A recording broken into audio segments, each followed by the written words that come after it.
পারি না নাকি? এই প্রথমে সব মশলা দিয়ে মা খিচুড়ি রান্নার প্রিপারেশন নিচ্ছে যে মা। হ্যাঁ, এই যে এখন মশলা কষানো শেষ, এখন চাল দিচ্ছে। আমাকে পাগল বলতেছে। কে পাগল বলতেছে জানেন? এই দেখেন আমার একটা ছোট মা আছে, আমার পাগল বলতেছে। আর এই বড় মার তো চুল সাদা হয়ে গেছে। এই যে আমার মামনি রান্না করছে, জোর করেই খাওয়াবে, এই জন্য খিচুড়ি, তারপরে বেগুন ভাজা, ডিম ভাজা। হ্যাঁ, ডিম ভাজতেছে, খিচুড়ি রান্না করতেছে, আবার এখানে দেশি মুরগি। মজাই আলাদা। আমি নিষেধ করেছিলাম, তারপরে সে না মা কোনো মুরগি টুরগি না, না মুরগি লাগবে না। আমার গাছের বড়ই না? আচ্ছা, ওইটাও দেখাই। এই যে দেখেন ছোট্ট বাংলো ঘর, পরিপাটি একটা বাংলা ঘর। বুঝি কিসের বুঝি? ও ডিমের বুঝি, ডিম দিবে না?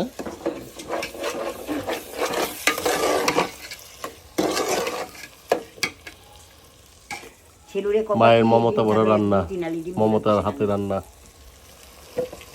মজাই আলাদা।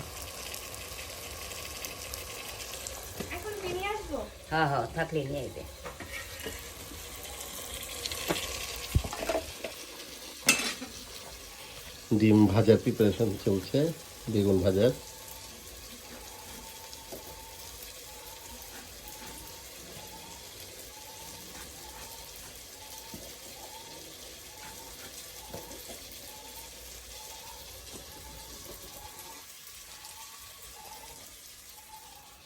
এটা আমাদের গ্রামের বাড়ি। আর বারান্দায় মা রান্না করছে গ্যাসের চুলাতে। হঠাৎ করে চলে আসছি। আর সকালবেলা আজকে 21শে ফেব্রুয়ারি, ভাবলাম যে মাতৃভাষা দিবসে মায়ের সাথে একটু দেখা করে আসি। যেমন ভাবা তেমন কাজ, চলে আসা।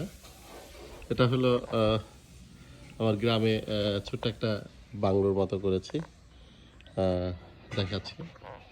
সুন্দর, যাতে এসে একটু অবস্থান করা যায় আর কি।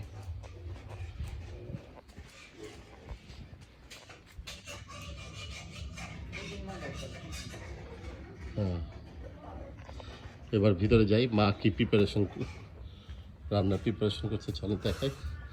হ্যাঁ, অলরেডি পানি দিয়ে দিচ্ছে। না না না মা, আমি ভিডিও করছি না।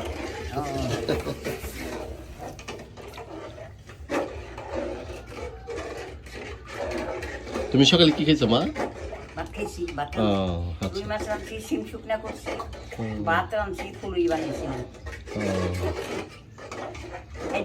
না না মা, আমি খাবো না। না মা, আমি শুধু একটু খিচুড়ি খেয়ে চলে যাবো।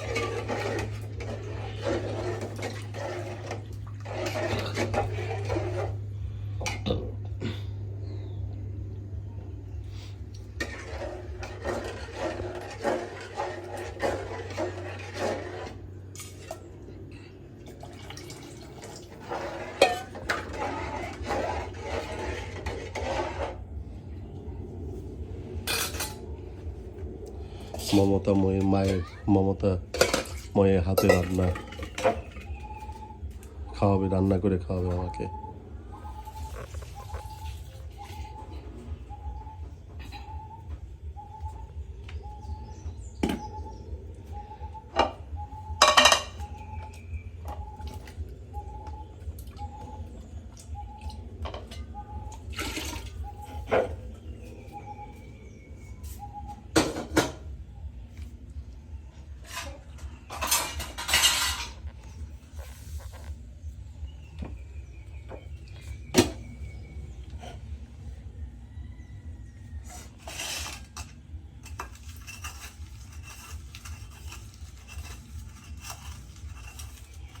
ডিম ভাজার প্রিপারেশন চলছে মাম্মি জানের।